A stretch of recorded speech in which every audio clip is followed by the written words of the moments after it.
Happy Friday, everybody. This is another episode of 91.3 FM Wbny Talia Talks. I'm here with amazing guests, and I am so excited to spend some time talking with you. Are you with me? Yes, I am. Good morning. Yes, I can hear you. I'm elated. Awesome. So am I. Okay, so I'm going to give you the floor so that you can introduce yourself, and then we're going to get into talking about the amazing schools that you've attended, the things that you've done, and then also the amazing work that you're doing right now that I'm so excited about. Awesome. So, good morning, everybody. My name is Dr. Anju Rupchandi, and I am the proud executive director of a nonprofit organization called Zone 126. Zone 126 is located downstate in Astoria and Long Island City, Queens, New York.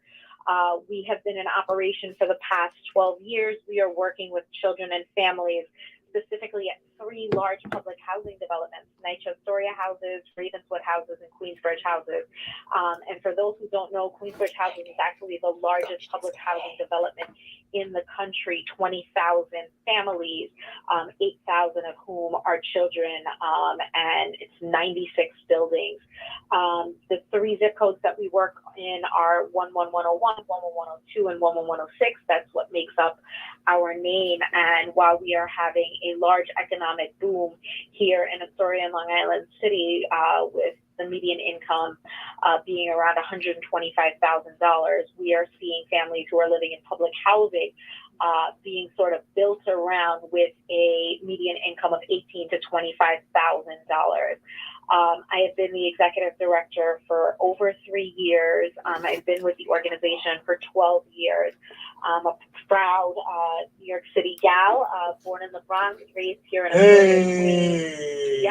Bronx, New York, baby. If you would listen to our show, people would be like, where are they? We're in the West Side, but we're really heavily connected to the rest of the state. Thank you so much for joining us.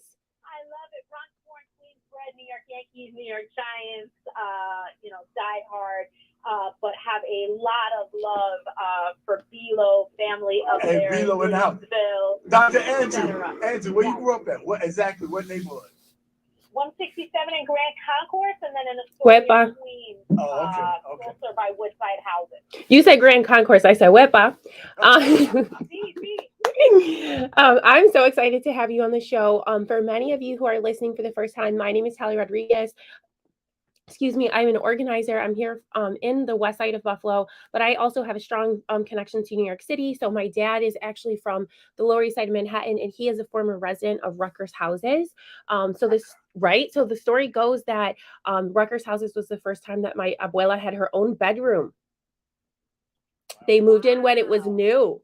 Yeah. So, and then that woman also marched with Martin Luther King. So I have this very strong connection to public housing and to people in public housing as obviously agents of change, right? Because I think sometimes, there's a lot of stories to be told. So I just wanted to acknowledge some of the leaders here in the city of Buffalo who also hail from Queens, one of which is our mayor, who I am just hold in high admiration. And then also Octavio, who's a graduate of SUNY Buffalo Law and a member of the Puerto Rican Parade Committee, as well as many other committees, including the Bell Center, and I believe he is from Queensbridge. Hey, Talia, if you didn't know, our mayor is from, I believe he's from Queens. He is. And the hookup, he's have gotten a lot of Queens residents that came from Queens hookup in Buffalo. So if you want to know the leaders in Buffalo, a lot of them are from Queens. There's a list of things that I love about the mayor, and one of them is that he's from New York City, but his wife has a amazing family who is very Buffalo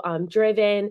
Coach Jessica Rivera is on here. She's throwing up Queensboro for you. I'm really excited. And honestly, in all sincerity, university radio was the forefront of public broadcast and bringing voices like ours here. So for all of us to be here and to be so well connected, I think is a literal blessing. So can you say, because I am so excited, the schools that you attended and kind of a little bit about your journey to your doctorate? Hey, Anju, before you answer that, you got to add J-Lo to that Bronx. Oh, yes. So if you know me, so I was at the Yankees game earlier this week, and on Instagram, I probably shouldn't say this, but I will.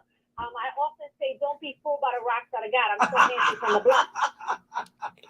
You have to have a strong character because our children, they know the difference with someone that's coming to them with authenticity. And like, that's why I'm so grateful to have you here because I'm so excited to learn about your story. And because I have this great privilege, everyone can learn about it at the same time. So I'm so excited to talk about, can you say the undergraduate that you attended or kind of like where you decided or when you decided to pursue your doctorate? Oh yeah, so I did my undergraduate at State University. I got a dual degree in adolescent education and history.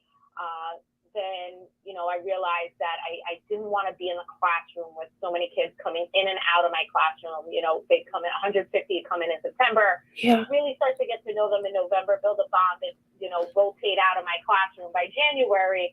And then I'd get a whole new crop in like February, right? And it didn't allow for the deep individual connection, and long before people started using the terminology social emotional wellness and really building that family engagement bond. So I transitioned into the nonprofit sector, really just wanting to deepen the connection of working with children and families in public housing and students in temporary housing. Try to do a degree in business, for a master's, didn't really work. But when I hit my groove here at Zone 126, I went back to school. I went to Bank Street College of Education. I got my master's in community-based learning and school leadership. But I knew early on when I was going to school at Pace University that one day I wanted to go get my doctorate. My mother moved our family in the 80s from the Bronx over the bridge to the suburbs. We had trees in Astoria and Long Island. Oh, yeah, right. And she said, I have to get out of the Bronx because it's burning and I need to give my kid a fighting shot. And so you have some trees, you kind of have some diversity, but not really. So I went to school with all children who were white in the neighborhood, right?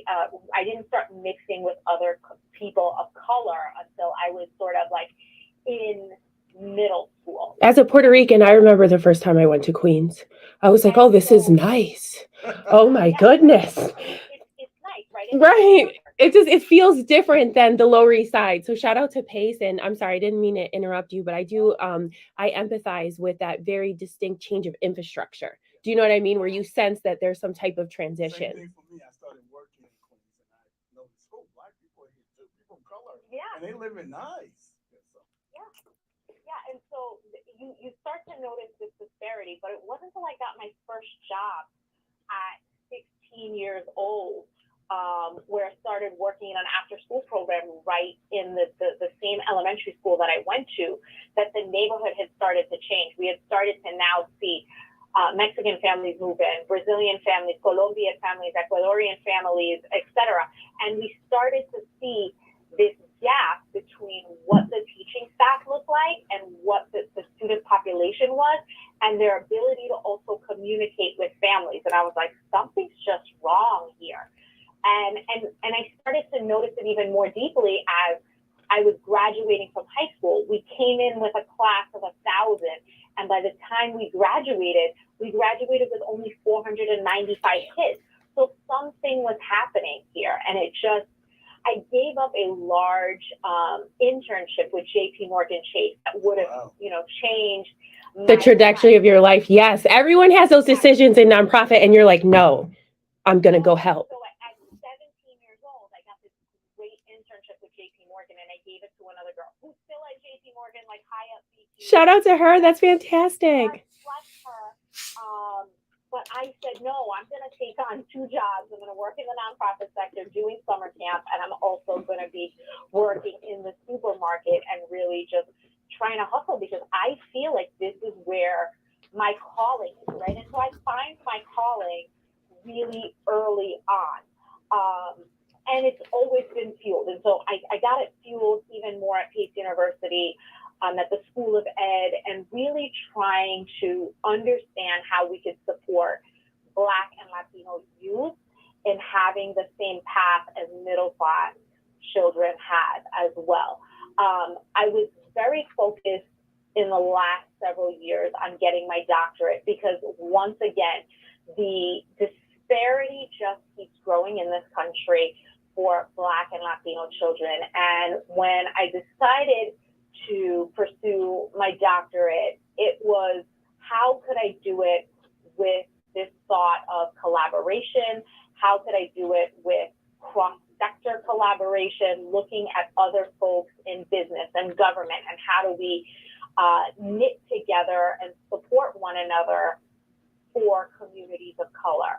So I ended up going to NYU Steinhardt a few years back, prior to the pandemic happening.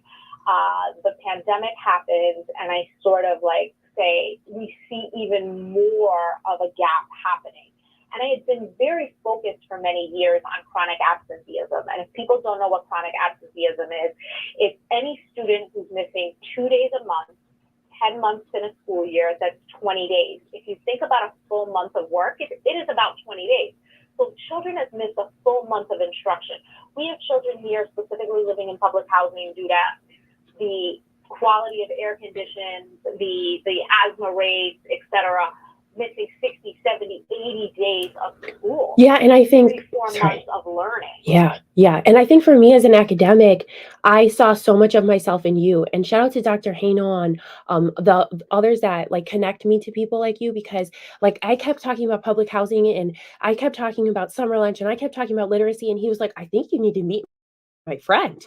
He was like, you do have a lot in common. But I think for me, one of the things that has been helpful, right, as I've kind of evolved very much like you in my work and kind of understanding, going from a practitioner into very distinct educational policy, right, and trying to tackle some of these issues systemically. And let me tell you, the way that you explain chronic absenteeism was just groundbreaking for me, because that literally just framed it so well. I've never heard it described that like that. And I think for me as a Puerto Rican, when I look at my grandmother and I look at her relationship and my father's relationship with the school that I think was in walking distance that my aunt went to, shout out to you, Titi Bendición, on the Lower East Side, their relationship with it was different, because I learned there is an area of law administratively that kind of tells the history of education in Puerto Rico.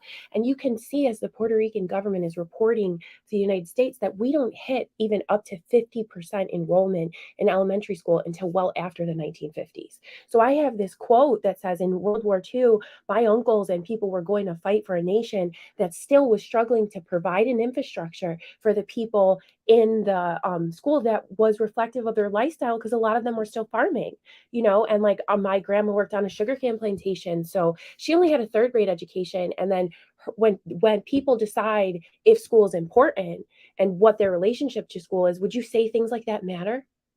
Oh, absolutely. That story absolutely resonates with me, because when I got my doctorate degree, they give you these few minutes to sort of like give your few words, and you're sort of like, I don't want to talk, right? You're like, it's just over. Like, yes. Right? But one of my dedications was to my great grandmother, right? My family on my mother's side hails from Trinidad and Tobago and Puerto Rico, and on my father's side, Indonesia and France. And my great grandmother was a single mother, entrepreneur, we can call her that, right? But she couldn't read and write. And so in the college, she used to sell fruits and vegetables. Oh my goodness. To these individuals, right? And she was a nice lady, but she was a Black woman, right? And they would pay her, but they wouldn't think anything more. And so in 3 generations to have a doctorate, oh my goodness, right? But she realized the power and the value of education, right? She's looking from heaven, but we stand on the shoulders of such great giants, females who just like literally persevered. But regardless that they couldn't read or write, they knew the value of what they were going to pour into the next generation that would lift up the entire family. Yeah, she embodied that hip hop energy too. I like that. Yeah. And one of the things I often say, is families don't wake up and say, hey, I don't want my kids to succeed, right? When they come up to a school and they're yelling and screaming, I'm like, yes, give me that parent. Why? Because they care. They're there. And it's their way to advocate, right? Right. Yeah. We often have times where parents won't walk into a school because it's the same principal who terrorized them when they were Right. I call it educational historical trauma. Like what your experience is as a parent, as a student informs, right? And you're there as an agent of change. So tell me, because I could talk to you forever. I think that's clear. Can you can you tell me, just because like I want to just again thank you for spending time with us, but talk about the resiliency that the organization that you and your work, obviously both as a neighbor and as a professional, are leading. What are the things that you're seeing with Zone 126 when you're able to take a specific look at how to support parts of our community? Are you seeing, better policy and better aligned conversations, or like kind of what was the impact for you when you were able to kind of I don't want to say zone in at that level, but like have the hyper local approach? I think what's great about the hyperlocal approach and being a backbone organization. A backbone organization is not a competitive organization. Right. They're looking at collaboration and trying to coalesce everybody around a central issue. Right. Right. I think when we started more than 12 years ago, we were like, yes, the 1 in 50 children living in public housing is going to graduate from high school, transition to college, and then potentially become civically engaged. That's what the data showed us. And we're like, okay, we're going to go pursue 40 and 45. But as things have changed and we've begun to dive deeper between the community engagement piece, really speaking to young people and diving deep, we're starting to realize that there's a precursor to all of this, right? Oh, yes. There's the basic core support, core needs, like Maslow's hierarchy of needs, where it's sort of like, you can't even get a child to learn if they're coming to school with the fact that the alarm didn't ring, they're hungry, there might have been a domestic dispute in the house, they don't have clean clothes. Who can learn? Or they're being told that they're not going to succeed.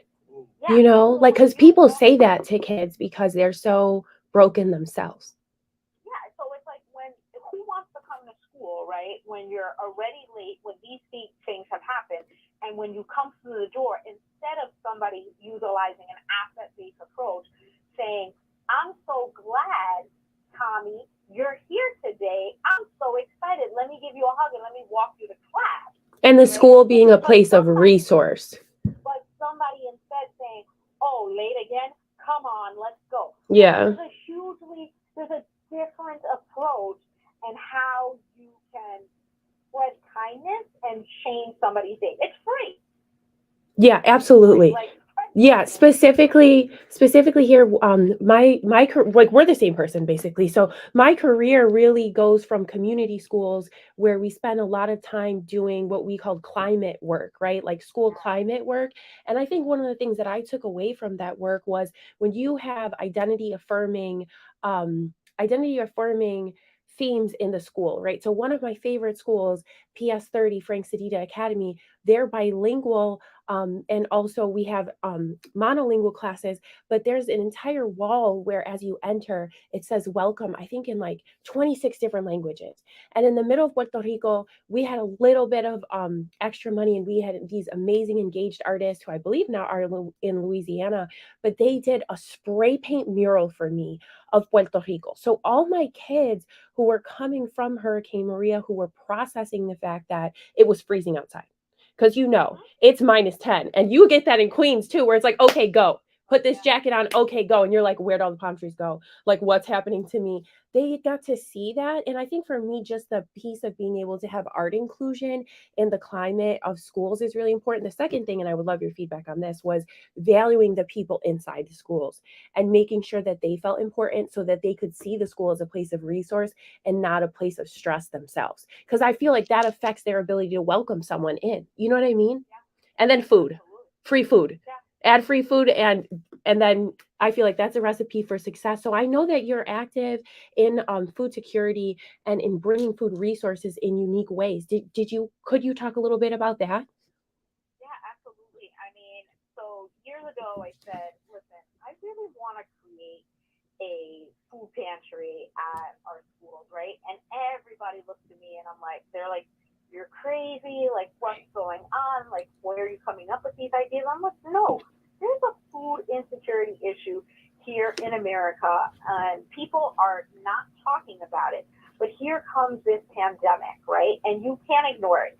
CBS, NBC, ABC, CNN, all showing these lines and lines of people who are in the middle class who are standing on food pantry lines because they've immediately lost their jobs. Yeah, they need the extra help. And so now it's so hard to ignore that people are like, okay, I think it's time. And now it's become this sort of central hub around closing what has been a gap all along, and people were too frightened to talk about it, to now saying, no, yes, I do, and because of the country's inflation and pricing, et cetera, we're not going to be ashamed about it, right? We have 3 school-based food pantries that we have opened up here. I'm so proud of you. Yeah. Thank you. They operate on a weekly basis. So Monday, Tuesday, Wednesday, families fill out a form. Thursday, we get our trucks. Friday is the distribution. And you're also closing the gap when oftentimes children don't have hot meals over the weekend in summer. We're also distributing fresh fruits and vegetables as well because we are trying to increase the number of vegetables and fruits that children and families are consuming, right? But this is now a part of a staple of our resource, right? And it's become even more critical now with the migrant opportunity. I'm going to reframe this. I hear a lot of people. I could cry. I love you so much. Go ahead. It is not a migrant crisis. Everybody came here from someplace. This is an opportunity. These people are also trying to create their American dreams. They have dreams. Let us think about it from an asset-based perspective. Yes, our city is having a challenging time. We've gotten 93,000 migrants. We have no place else to put them. But this is CBOs, community-based organizations all across the city are like, we are ready to step up and help, right? Like, so we have realized in supporting the newly migrated that they cannot go into a shelter. Most of our hotels downstate have now been turned into shelters with a canned item because it could be seen as a weapon. So we really? Everything. Yes, I had no idea. Have everything in smaller packages. Or in bags, like plastic bags. Okay. Or in bags. Right? Yeah. Like we have to split up. So if we gave a box of strawberries, right? We needed to split those up in smaller packages so that they could be individual and finished by the end of the day because of the fact that there is no stove in there. There is no refrigeration system in there, et cetera. But how are we feeding these individuals on a daily basis? They came here. They crossed the jungles of Venezuela. I had a young man cross the jungle of Venezuela. I mean, with courage. With courage. Some of them walking alone in the dark for the dream of freedom, for the things that we often and look past. And for people like me, when I hear what you're doing, it just brings me so much strength. We are literally mirroring the same strategy in the Schaefer Village community where I lived when I was pursuing my doctorate at UB Law. And I just want to acknowledge Doña Maria and all those at the Schaefer who helped me and the rest of the neighbors bring the food in. But we also do a food distribution from Friday to Monday. And I would say I've built a lot of things, school-based legal clinics. Again, we talked about the community school system that I was lucky to be a part of, launching. I've built a lot of things as a person, but I think one of the most humbling things, both as a Christian and as someone who themselves experienced food insecurity, is to be able to look at a child and be like, hey, I have free books for you and I have free food for every single kid in your family, and there's no judgment here. Like that being able to do that every single week, it's really changed my life. And that's why, like, acknowledging the work where you're doing it and understanding that you have really unique challenges because there's this huge infrastructure around you. And it's like almost there's so many different layers of economy in New York City, that I just know that you're really changing lives in a way that probably I can't even comprehend, because it's so hard to feel so unseen in such a complicated economy. You know what I mean? So tell me just really quickly, because I could talk to you forever, and you to me are like the type of American hero that needs to be lifted up, which is why I'm so grateful for SUNY Buffalo State and for University Radio. Just being able to be here as a Latina. I think only 3% of radio or media personality. Okay, let me redo my statistic. Only 3% of Latinas are employed in the media. Yeah, we're not often like heard. So for the two of us to be here to talk about our families and the way it's influenced our legacies and advocacies, I think, just on university radio is really cool. Can you tell people where they can follow your journey and how to support 126? Because I definitely put a plug on LinkedIn. And the lieutenant governor was here, and one of his staff members who was Latino, who was so excited to see. I told her, I was like, hey, I'm interviewing someone from 126. So like I've tried to share it, but I want to make sure that I make room for everyone who's listening right now and hearing about it for the first time to be able to know how to follow you in your personal journey, and then also the organization. Of course. So you can follow us on all of our social media sites, Zone 126 Queens. We are on Facebook, Twitter, LinkedIn, Instagram.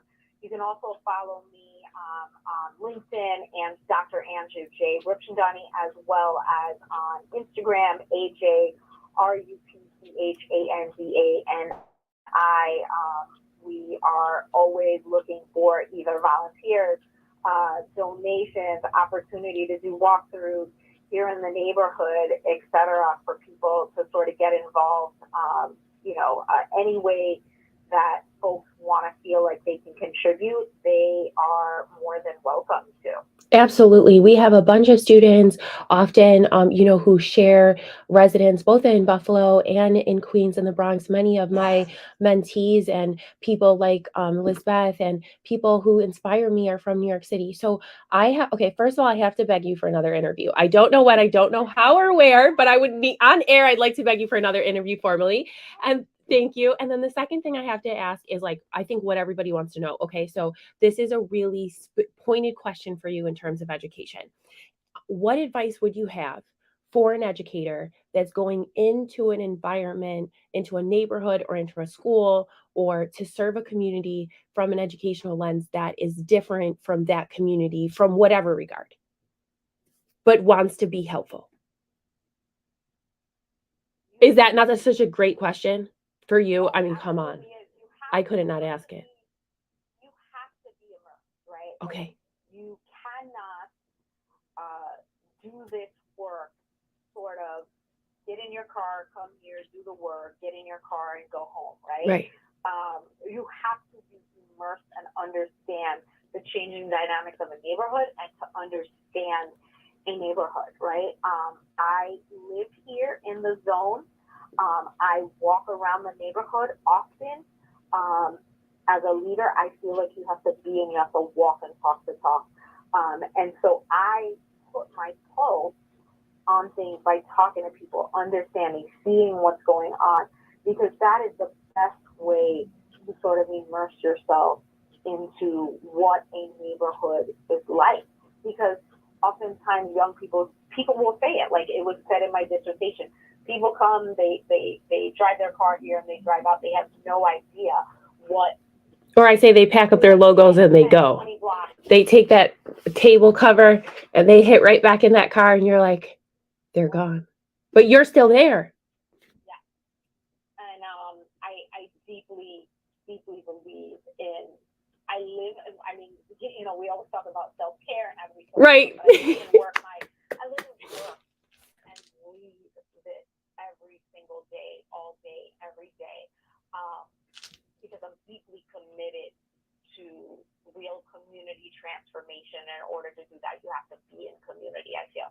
I am in awe of you, and I'm very grateful again for those who connected us and for those who are supporting you And I just want to say, like, you're the type of leader that I wanted to make this radio show for, because, like, I'm obviously following you on all channels, on LinkedIn, on your social media channels. And I think for me, as someone who sometimes feels, especially with the intersection of food security and public housing, like I'm an island, right?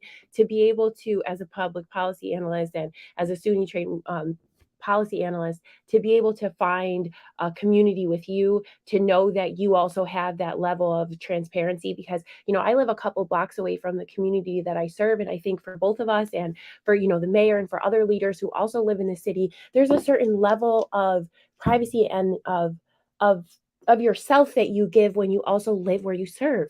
So I want to acknowledge that, and everything that you're giving, and also your family, because I know that when you serve in this way as a neighbor, it involves your family. And my son, he's 6 years old, he's an author, and now we do monthly community service, and I think he's starting to get it. You know what I mean? And I know you talked about civic engagement. So again, you to me are an American hero, and I'm just really grateful that you joined us here at 91.3 FM WBNY, and that we have the opportunity to talk to leaders like you, because I know that our students that are listening and our stakeholders on campus that are listening are thinking about ways that they can figure out how to support you, either from here or when I would say when we go home, but when many of our friends from New York City go home.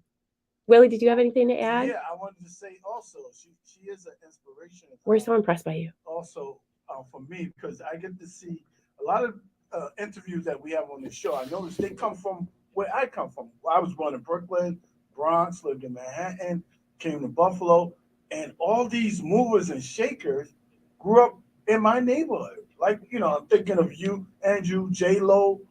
I lived in those neighborhoods. My aunt used to be like, I lived on the same street as Madonna. And they are movers now. They are movers and shakers, and encourage me to be the best that I can be, and make sure my children, my friends, and everybody do their best to build up their community. Well, this is how I want to close the show. I want to say, I think a lot of times, both from a public policy perspective, from a conversation perspective, even as leaders of color, people try to build distance between New York City, Albany, all of our metro areas, and build all this distance between our neighbors in the rural community. And I think listening to you kind of reminds me, there is one New York. And we are out here actively serving our neighbors, and we're connected. So thank you so much for providing a shining example here in Buffalo about your work in Queens. And I'm really excited to go back to my office and, to kind of figure out how we can have better alignment, if not just sharing the volunteer opportunities that you have.